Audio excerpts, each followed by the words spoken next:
Viewers, हम तैयारी कर रहे हैं कक्षा 9वीं गणित विषय के ब्रिज कोर्स की और इस वर्ष नया ब्रिज कोर्स आया है। तो आज हम सॉल्यूशन करेंगे पेज नंबर 15 का। तो यहाँ पर पेज नंबर 15 पर परिमेय संख्याएं दे रखी है। तो परिमेय संख्याएं क्या होती है, इन्हें किस तरह से प्रदर्शित किया जाता है, कौन कौन सी संख्या परिमेय संख्याएं, ये सारी जानकारी आज के वीडियो में हम देख लेंगे। बहुत ही छोटा सा वीडियो पर बहुत अच्छी जानकारी हम देखेंगे।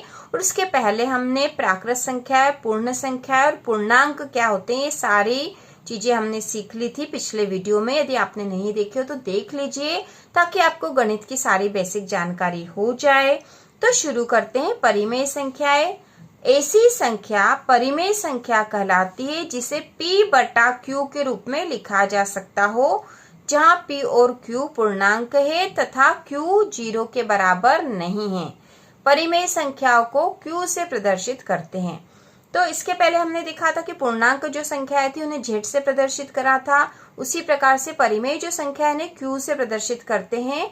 और ऐसी संख्या परिमेय संख्या कहलाती है जिसे P बटा Q के रूप में लिखा जा सकता हो, मतलब इस तरह से बट्टे के रूप में लिखा जा सकता हो। और जहां P और Q पूर्णांक है तो पूर्णांक में 0 से धन वाली सारी संख्या, 1 2 3 4 से अनंत तक की संख्या और ऋण वाली भी सारी संख्या शामिल होती है, वो होते पूर्णांक। हमने पिछले वीडियो में देख ही लिया था। और जहां Q मतलब जो जैसे ये P बटा Q में ऊपर की जो संख्या है ना P, ये अंश कहलाती है और नीचे वाली संख्या Q हर कहलाती है। तो जो परिमेय संख्या होती है उसे P बटा Q के रूप में हम लिख सकते हैं। और उसमें जो Q है मतलब जो नीचे वाली संख्या हर वाली संख्या वह 0 के बराबर नहीं होनी चाहिए, तो ही वो परिमेय संख्या कहलाएगी। अब यहाँ पे उदाहरण दे रखे हैं। उदाहरणार्थ 0.3, ठीक है, 0.3, ऋण 2/3, 1/2, 9/5 आदि परिमेय संख्या है। तो यहाँ पे 0.3 को आप देख रहे हो, तो 0.3 जो है 0.3 इसे बटा के रूप में भी लिख सकते हैं। यदि इसका दशमलव हटाएंगे तो नीचे 1 और इसके पीछे एक संख्या तो 0 लग जाएगा, मतलब ये जो संख्या है ये है 3/10।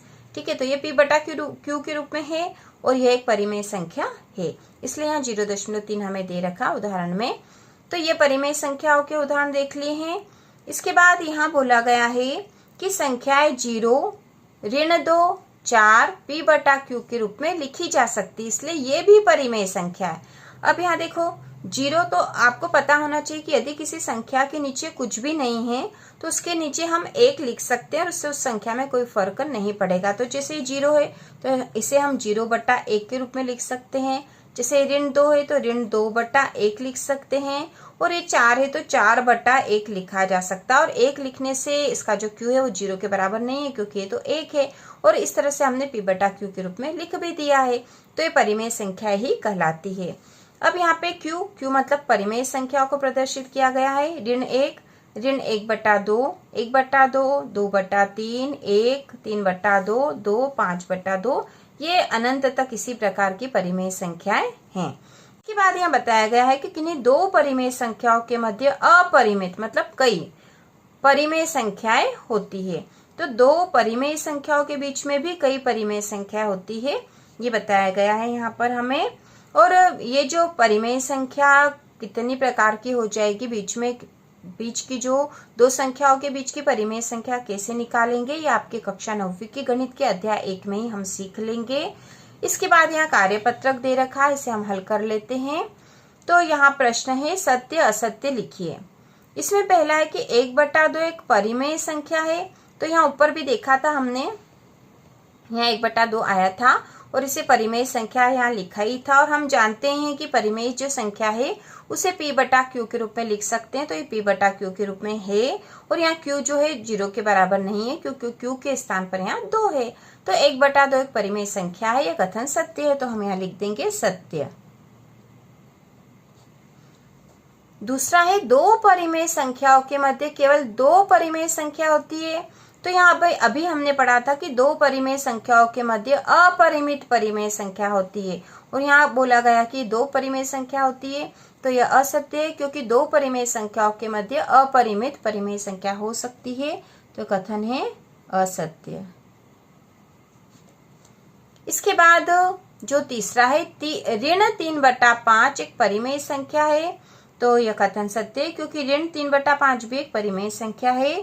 हम इसको लिख देंगे यहाँ सत्य। चौथा है 2 एक परिमेय संख्या नहीं है, तो क्या 2 परिमेय संख्या नहीं है, तो यह तो कथन असत्य है क्योंकि 2 को हम 2/1 लिख सकते हैं और यह एक परिमेय संख्या है, तो हम यहाँ लिख देंगे असत्य।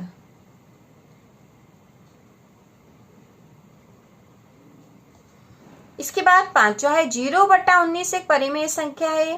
तो अभी हमने परिमेय संख्या की जो परिभाषा पढ़ी थी और उसमें ये कहा था कि ऐसी संख्या परिमेय संख्या होती है जिसे p/q के रूप में लिखा जा सकता है और जहाँ q 0 के बराबर नहीं होना चाहिए। तो q जो है वह हर था, हर मतलब है नीचे वाली संख्या, ये 0 के बराबर नहीं होनी चाहिए, तो यहाँ पे भी 0 के बराबर नहीं है। तो 0/19 एक परिमेय संख्या है क्योंकि यहाँ पर परिमेय संख्याओं में कोई सी भी पूर्णांक संख्या हो सकती है और पूर्णांक संख्या 0 है, तो 0/19 एक परिमेय संख्या है, तो यह कथन सत्य है।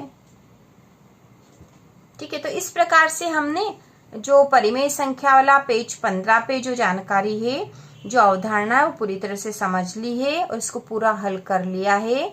तो इसी प्रकार के और वीडियो देखने के लिए, कक्षा 9वीं की संपूर्ण तैयारी करने के लिए चैनल को सब्सक्राइब कीजिए।